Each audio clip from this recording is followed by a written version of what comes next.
Tanisha, welcome to the show. Thank you. Thank you for having me. It is a pleasure to have you. You know, we met recently.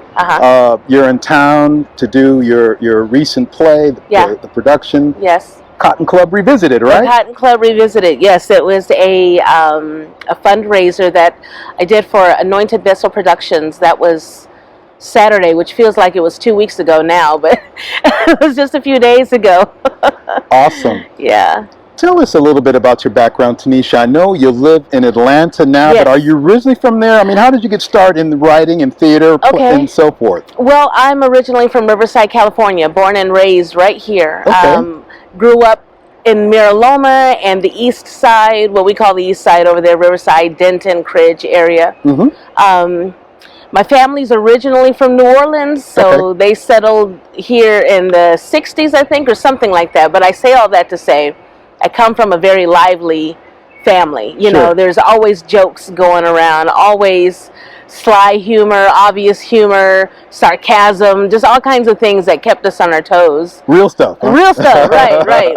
But funny, just real funny. We could crack each other up all the time. So I guess the transition to Atlanta happened it's around within the last 10 years or so? Yeah, about 12 years I've been there now. Okay. I was working for corporate America here in California, got sick of it, started writing and doing my own thing, and then the housing crisis, right? So I had to start over again. And Atlanta just seemed the right place to do. A friend called and said, come help me in business. And so even though I have another business that I started in Atlanta, I still do the creative writing, dramatic writing. I do some acting and theater out in Atlanta. It's just, I can't get away from it. It's my first love. So still very much involved with writing whenever I can. Awesome. So the writing sort of came a little bit later in life for you? You know, I started writing on a professional level. Anyway. Yes, because I started competing in theater and public speaking under Sharon Lewis Campbell here in Riverside. Oh, okay. She works with the NCNW and the NAACP. She's a Delta. She does so many things. Okay. Under her, under Teen Theater, Riverside, Jean Denny. Like, there's so many women that kept telling me, keep at this, keep at this. So even though I started writing for fun and competition around 13, 14, 15, women like Jean Denny, like Pastor Tammy Gibson, like Dolores D'Amour, they kept me going, and then that's when I started doing it professionally. Okay. Wonderful. Yeah. And your schooling was very much, we would imagine, in this general area, collegiately. Grade school here, all the way until college, Cal Poly Pomona, where I studied theater. I went in as an international business student because I very much love business. Yes. But the theater kept calling me, you know, and so that's what I went into, and then got away from it for a while as I started my married life. And once that relationship was over, started re-examining just what I wanted for myself, and still very much the theater and the arts were there. I see. Yeah. Now, as far as the arts go in general, what are some of the challenges that you have dealt with more recently in transitioning, you know, some of the things that you do and, you know, trying to get them to the next level? What is it like as a playwright getting your plays actually produced? Do you know the biggest challenge has been overcoming things within myself. Within my own obstacles that say you don't have enough education, or you don't have enough training, or you don't have enough experience, or blah, blah, blah, blah, blah. You know, all the inner things that would try to slow you down. And just realizing, you know, this universe is set up for me, as your universe is set up for you. All we have to do is make it work. And so then it's like so many ideas and so many things come towards me. So when Patricia Frank, CEO of AVP, contacted me, well, we've been in contact for years, friends, about 12 years. She said, I have this idea for the Cotton Club. And I thought, I've been wanting to do something like this for years, so let's do it. And the biggest obstacle was just making sure my own voice didn't get in my way. But otherwise, it's fun. It's fun for me to write. The process, I love it. So, is this your first production of this nature? Yes, it's the first one that I have written and I was, I guess, running the stage. Okay. But I've done musical theater before. Mm-hmm. I've done theater with music under Lyrical Jones in Atlanta. Okay. Lyrical Jones Productions. She always does original stage plays that are combined music and dance and everything, from Fat Girl Diaries to Aunt Sarah's Girls. So I've been on stage doing that kind of stuff, but this is the first time I was behind the scenes doing cues and, you know what I mean, Sure, and writing and the whole shebang. So it's a lot of fun. Awesome.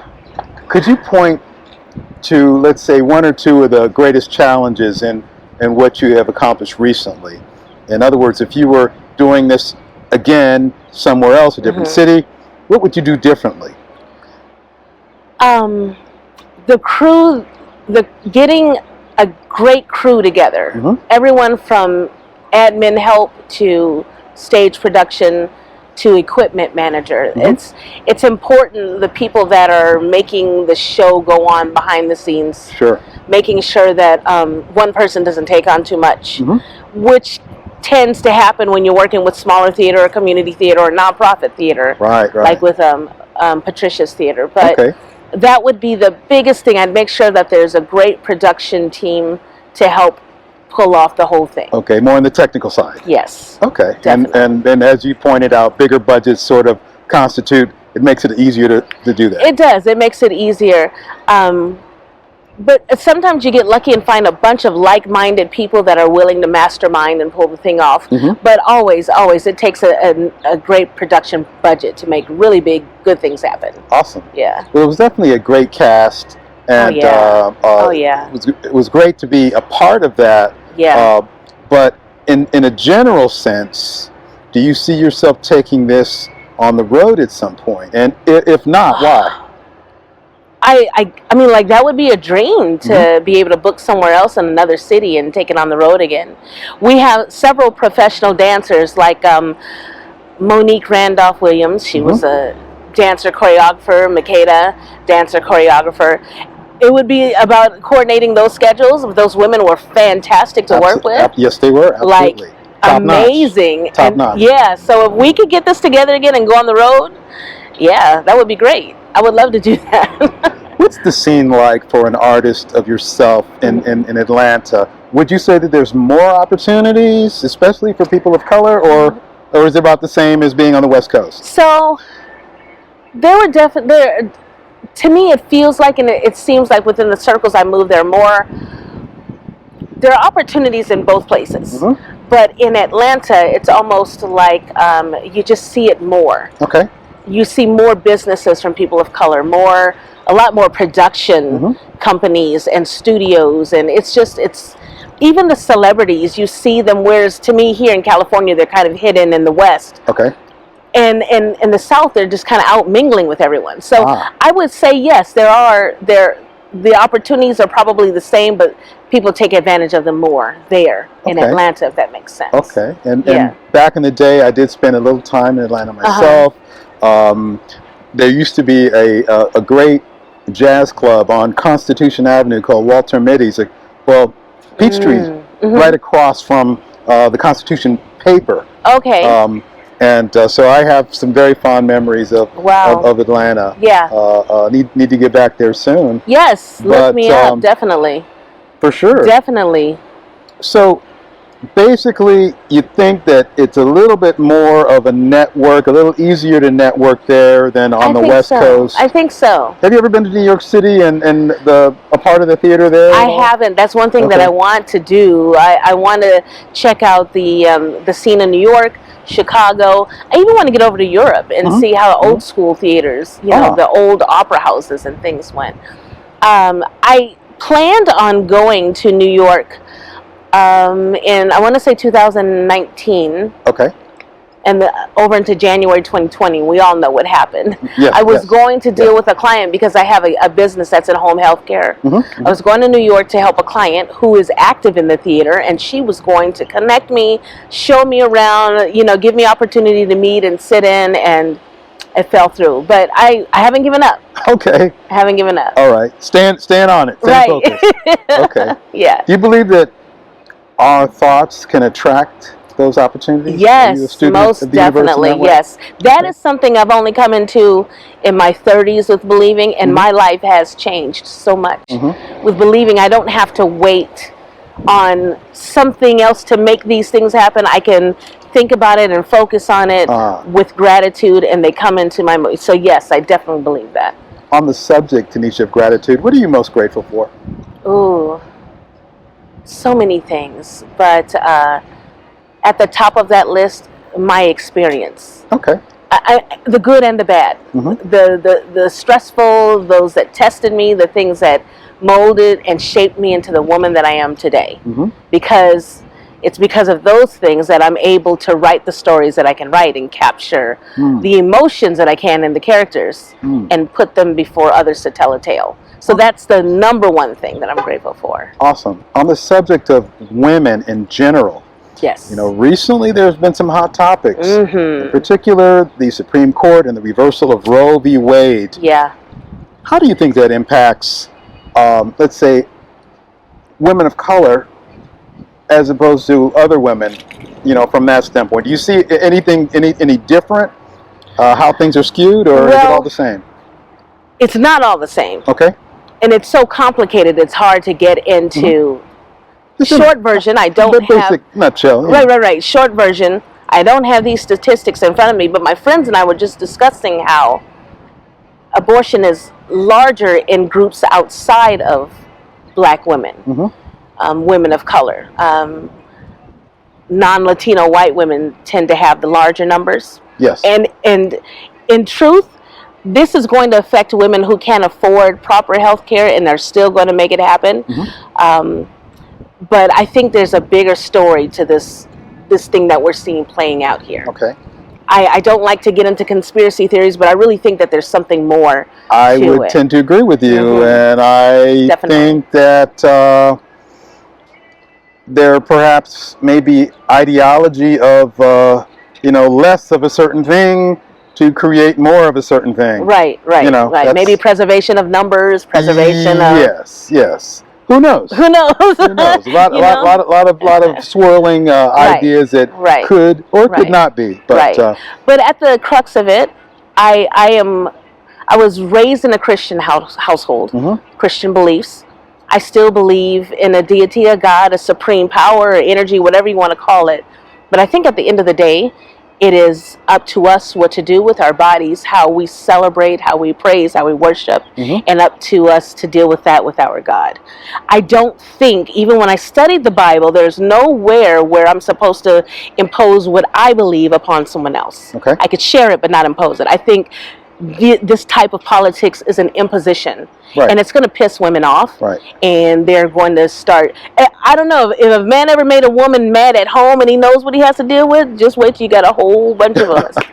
We're seeing them protesting right now in the streets. Yes, rightfully. And we are creative, and so this will get fixed. I'm sure it will be. Not soon enough, though. Not soon enough. Right. What's next for you, Tanisha? What's next on the agenda? So I have one of those beautiful whiteboards at home where I have the ideas of the plays that I'm writing next. There's one that's been up there for 2 to 3 years that I kind of keep moving around. I'm finally going to get that written. Awesome. Finally going to get that written. And Patricia Franks has agreed to help me with the production of that when I'm ready. Okay. And so there's that, a one-woman show in the works. Okay. And I have a very good friend in New Orleans that is just, his life is amazing. He's got an incredible story to tell. So I'm helping him write his book. Who's your friend? Daryl Robert. He is a his business is called Hairbenders. Okay. But he's a celebrity barber and stylist that's come from New Orleans, you know, the neighborhoods of New Orleans where he had kind of what some would call a seedy past, but he's really turned it around. Well, that's wonderful. Yeah. Wonderful. We all have, you know, choices to make, and it's great when people can reevaluate and go in the right direction. Yes. It's a good story. Yes, definitely. So you'll be hearing from Team Hairbenders. Daryl Robert will be pushing that book. When it's ready, I'll send you an email with a little note letting you know here it is. I am looking forward to it. Yeah. Tanisha, what advice would you give to a young African American woman, or just any woman at all, just as far as, you know, pursuing their dreams. Maybe they have a midlife shift, or maybe they've been sort of oppressed from doing certain things in one area or the other. What would you say to break away from that and just go for it? First, it's never ever too late. It's never too late. As long as there's breath and there's thought, even if, God forbid, someone's in a position where they cannot move their hands to write or get to a keyboard, if you have the thought, you can communicate to someone. There's so many tools to just help you write or do whatever it is. I would tell that woman, it's not too late. Find a source of strength that's outside of and bigger than you to channel through yourself and get it done.